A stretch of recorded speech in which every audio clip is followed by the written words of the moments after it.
The U.S. pulled out before the withdrawal now in August. In June, of course, the U.S. pulled out of the air base just north of Kabul, Bagram. the Bagram Air Base. And actually, the month prior, the U.S. positioned an aircraft carrier, the USS Ronald Reagan, in the Arabian Sea so that it could maintain bombing operations.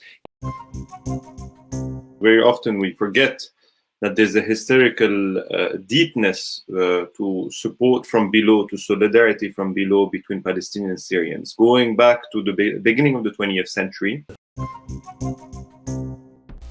Hello, my name is Stanley Heller. Welcome to The Struggle. The Los Angeles Times broke the story first. That drone strike in Kabul, Afghanistan on August 29th against a car supposedly loaded with explosives instead blew up the Ahmadi family, including 7 children. A family whose adults actually worked for U.S. NGOs. A nephew who was killed in the strike had been a guard for the U.S. Embassy before becoming part of the Afghan army. It's all symbolic of the whole American-Afghan war, blind faith in technology and explosives, and arrogance that created more enemies than it ever killed. This is a picture of Daniel Hale, who, while in the Air Force, helped pick the people who the U.S. targeted for death by drones. His conscience prevailed, and he eventually leaked the documents to The Intercept. Hale claimed that 90% of the people killed by drones were not intended targets. He was arrested. Hale, a descendant of that British subject, Nathan Hale, who supported an illegal or revolutionary uprising led by George Washington, is in prison now for 45 months. Ilhan Omar is asking Biden to give this whistleblower a full pardon. There was a Zoom panel about Afghanistan sponsored by the Transnational Institute. One of the speakers was Corey Peterson Smith, who we've had on The Struggle in the past. Smith spoke about efforts to put a positive spin on the 20-year occupation of Afghanistan. 2. There was a Zoom panel sponsored by the Transnational Institute. One of the speakers about Afghanistan was Corey Peterson Smith, who we've had on The Struggle in years past. Peterson Smith spoke about efforts to put a positive spin on the 20-year Afghanistan occupation. What's happening right now, particularly in the media and especially the U.S. media, is it's not that there is not a critique of that project. There's actually a rehabilitation and relegitimization of it. And so neoconservative voices who were part of the invasion 20 years ago, people like Condoleezza Rice and Paul Wolfowitz, now have op-eds in the Washington Post and the Wall Street Journal. This is absolutely, appalling. And so that critique needs to come through. Relatedly, second point is that as there needs to be an interrogation of the entire 2-decade project of the occupation, there needs to be an interrogation of the withdrawal itself and the decisions that were made that were part of it. So just briefly, an example, the U.S. pulled out before the withdrawal now in August. In June, of course, the U.S. pulled out of the air base just north of Kabul, Bagram. the Bagram Air Base.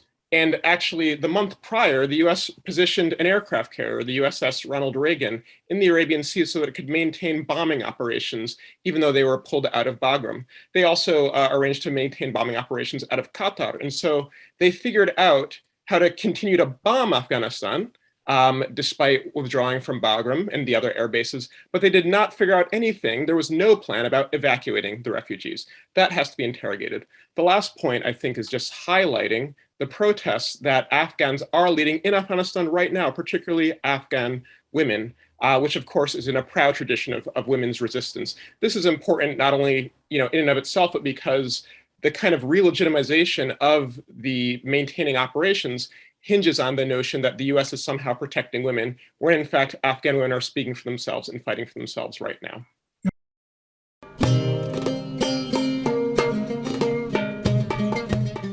Now, a terrible incident in Palestine a couple of weeks ago. Tariq Abdur-Razak Zubeidi kidnapped and tortured by Israeli settlers. خطفوني المستوطنين من منطقة حومش، صلبوني على مقدمة السيارة بجنازير، علقوني على الشجرة وإجري مطبينش بالأرض، وأشعلوا بجري النار واستعملوا بجري أدوات حادة، رشوني بالفلفل واستعملوا صواعق الكهرباء.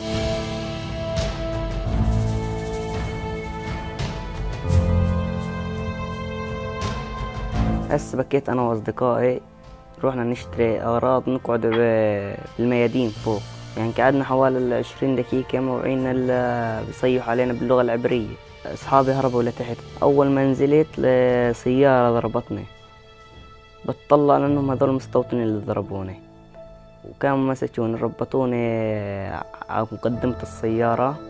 كان رجع لما طلع فيي على المستوطني بكى يعني مسرع، أول ما منع برك دغري انقلبت مقدمة السيارة من قدام.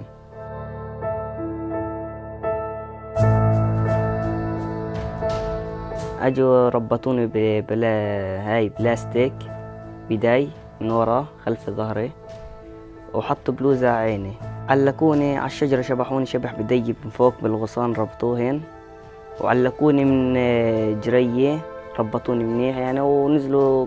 أجا واحد حامل كشاط وانا قتلني يعني، هو معلمات يعني. بعدين لما نزلوني 4 مستوطنين يضربوا فيه شلاليط، يدعسوا علي، يبسكوا علي، شتموني. انا قلت خلص انا متت، وصيح وعيط وفلتوني مشان الله، وهم مش راضيين، بتضحوشوا وبيبسكوا بيشتموني خلاص. هسايات لما انا جيت بدي استلمه منهم، يعني عن جد انه الولد مست وبكى.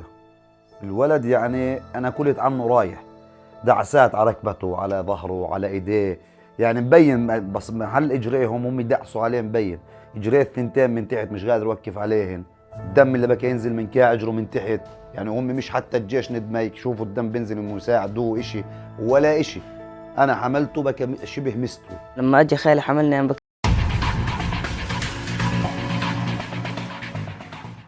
Last month, RPM had a panel from Syria to Palestine, the People's Resistance.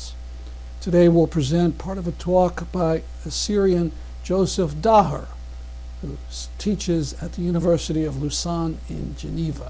I think it's an important question you're asking, because very often we forget that there's a historical deepness to support from below, to solidarity from below between Palestinians and Syrians, going back to the beginning of the 20th century.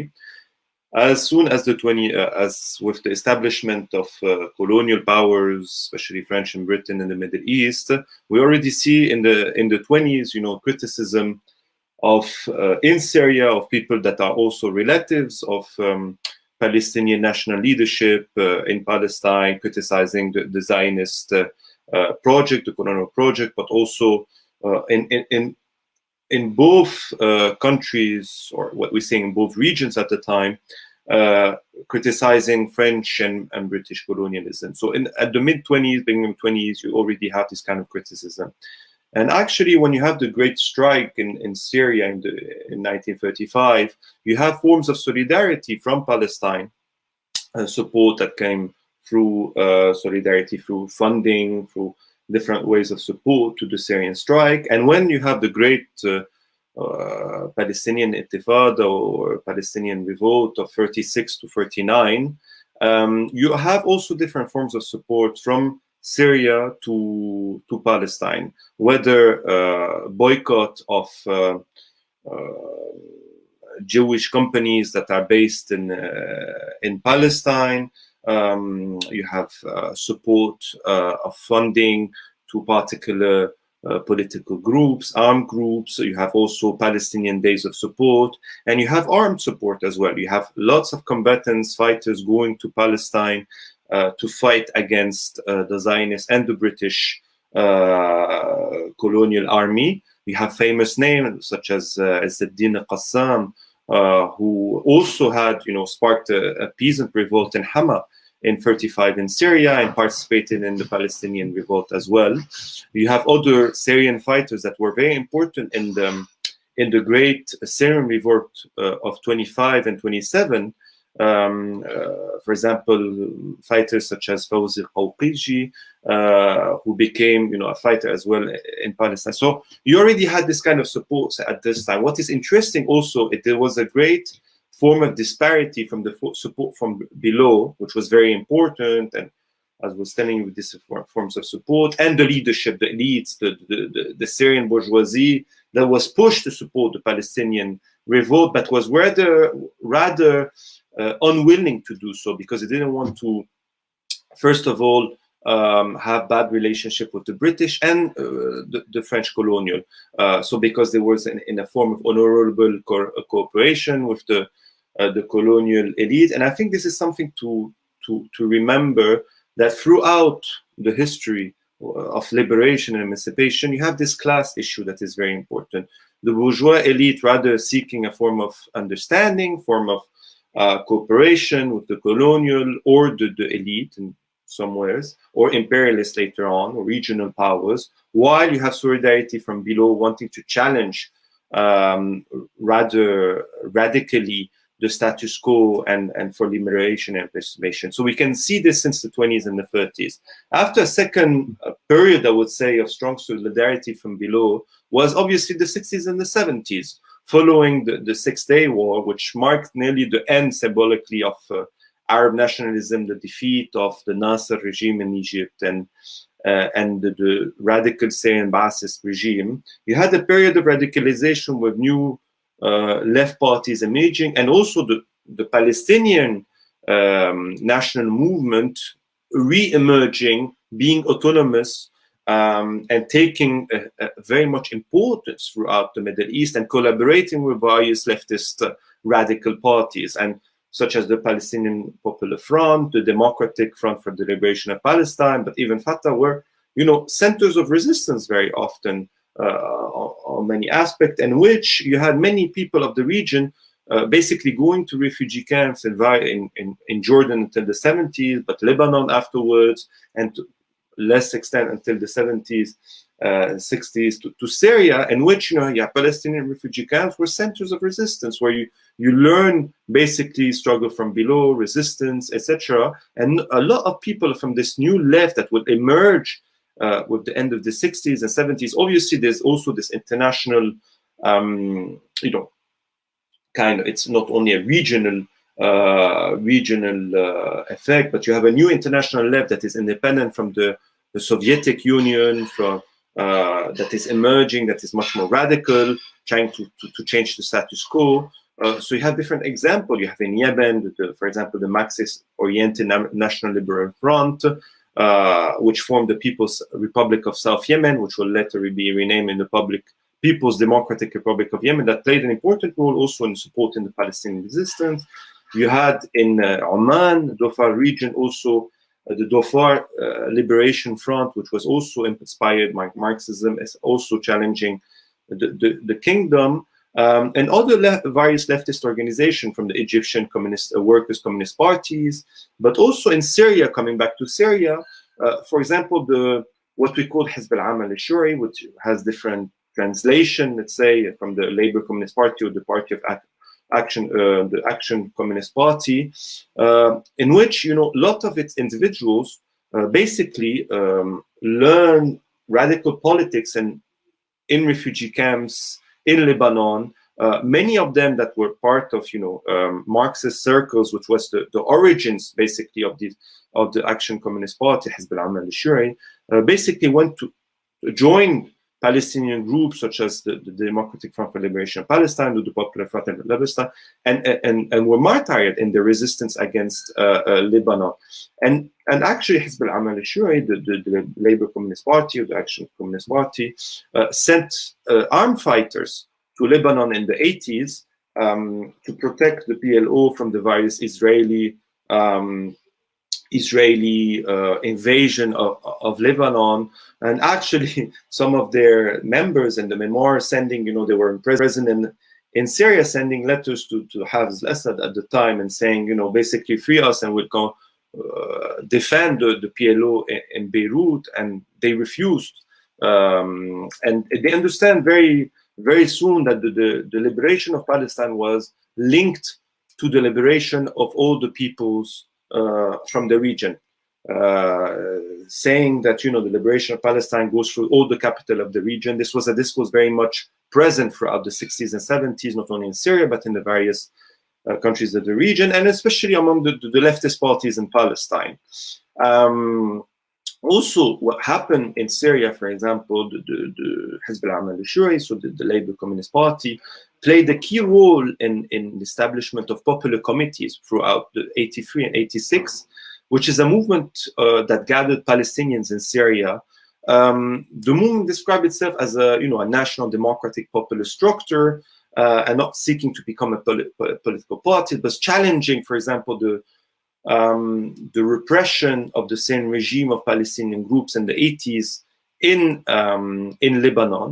And for everyone to remember, Syrian regime entered Lebanon in the 70s to support the extreme right wing, the Falangist parties, etc., against the Palestinian left and the Lebanese left. And so they formed, and there were a repression that was terrible against Syrian Palestinians trying to organize in the camps. And in the beginning of the 90s, you had more than 2,500 prisoners, just to give you an idea. So there was form of conversion from below. And what is interesting to see is after in the Palestinian Intifada of 2000 was a new also lesson. Basically, it started a new wave of resistance throughout the region, from Egypt to Syria to Bahrain, etc. And actually, during the Palestinian Intifada in the 2000, what happened is that you had forms of solidarity in universities in Syria that were repressed by the Syrian regime because it didn't come from the regime itself. And we'll witness the same thing quite recently.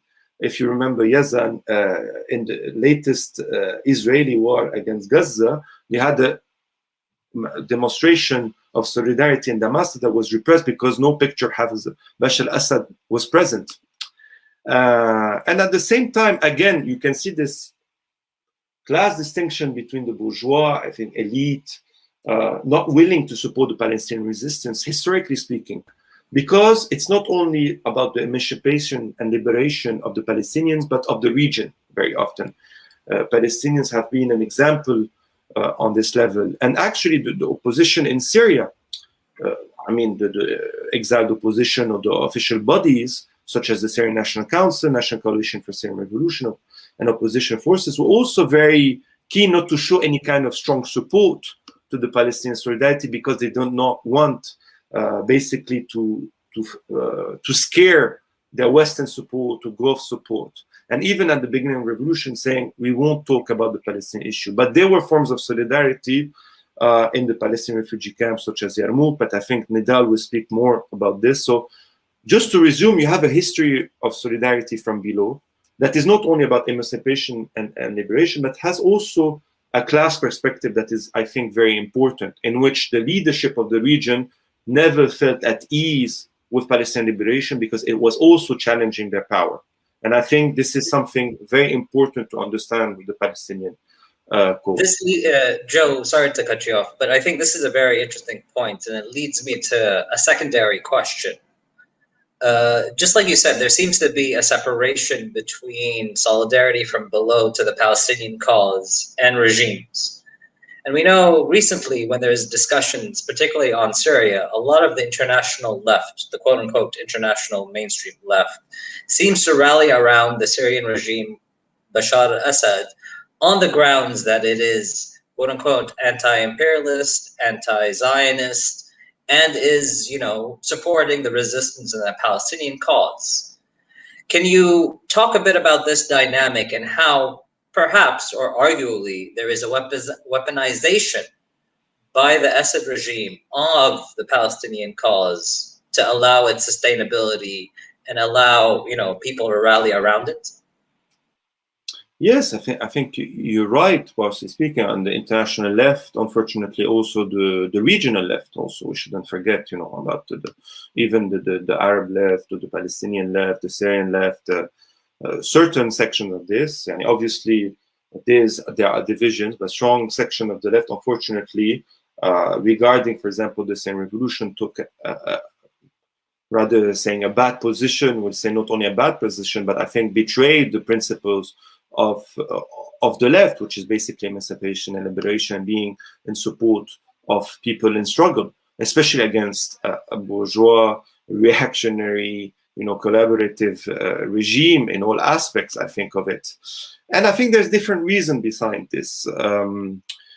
First of all, I think it's decades of defeat of the left, and losing the principle of, a key principle for me is that self-emancipation of the people will come from the people themselves, and not thinking, that you arrive with an elitist brand, or you will be the only one knowing the truth, etc. I think this is the idea that not believing anymore that only the popular masses can free themselves through their own struggle for reform and revolution is unfortunately something that has been lost by large sectors of the left, internationally and regionally, unfortunately speaking. And this is what led also, sections of the left, whether in Palestine or in the Middle East, to try to form, coalition or let's say collaboration with authoritarian regimes. And this, unfortunately, from the left to the right, and from the Popular Front, Democratic Front, to Hamas and Fatah, collaborating with authoritarian regimes, or in some cases, such as the Palestinian Authority, with the US to try to seek some form of liberation, or Hamas with Turkey and Qatar. And I think this is, whether it's not surprising from right-wing political parties, it's not only surprising, but really a form of disappointment when it comes from the left. So forgetting that self-emancipation of the people comes from their own struggle and not from small groups. So this this also led to supporting what they call, in their sense, but not living under it, the lesser evil. Whether imperial or regional powers like Russia and Iran, I invite these kind of forces to go live in these kind of countries and to see the repression against leftist parties, democratic parties that we can see in Russia and Iran, against feminists, ecologists, etc. You can see the whole program right now at rpm.world.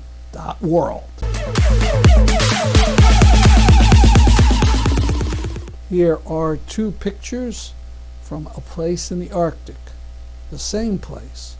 The photos are 100 years apart. Notice what's missing. Our human-centered climates are collapsing. Pretty obvious if you live around New Orleans or in New York or New Jersey. On Saturday, September 18th, a town hall type rally in Hartford, Connecticut. Angry speakers and hopefully an angry crowd at the refusal of the politicians to understand the word emergency. 2 to 4 p.m. at Bushnell Park. Go to peace.org for details.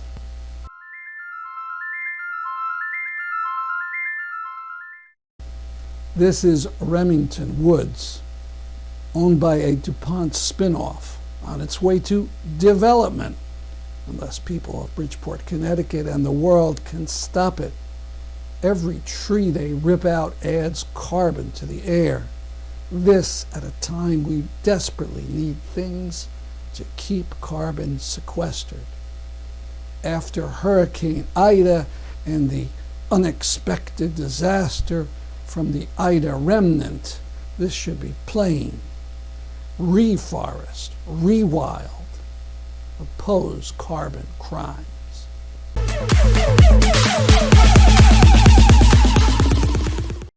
on September 17, 2011, during the Great Recession, a march, a blocked march in Manhattan turned into a worldwide movement called Occupy.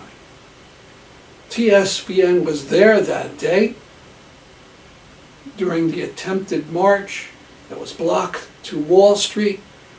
Thousands were diverted to a place called Zuccotti Park. And then later in the day, hundreds did manage to march into Wall Street.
For those too young to remember, the occupation of Zuccotti Park was imitated in hundreds of areas around the United States and the world. Some went on for months, all through the winter. Occupy had its problems, but it was the cops and Obama's people that broke up the movement. By the way, that video you just saw was TSVN's most successful one. It went viral and was seen over 1 million times. That's our program for today. See you next week at this time. I'm Stanley Heller for The Struggle.